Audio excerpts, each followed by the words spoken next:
In this video, I'm going to show you how to add multiple accounts on your TikTok app, okay? Now, without wasting so much time as usual in this channel, we don't waste time. Open the TikTok app, okay?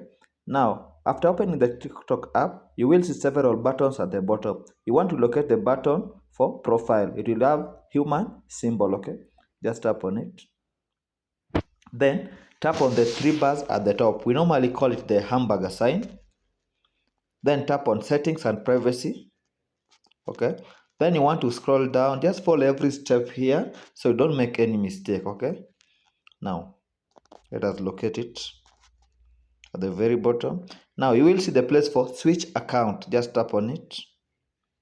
Then you will see that I've been able to add multiple accounts on this TikTok app. Now I want to do the same. Tap on the add account with the plus symbol at the bottom. Then by doing this, you can be able to add a new TikTok account, and you can have as many TikTok accounts as possible on your TikTok app. Okay, as usual guys, if you found value in this video, please make sure to like it and subscribe to the channel for more tips like this. Until next time, peace out.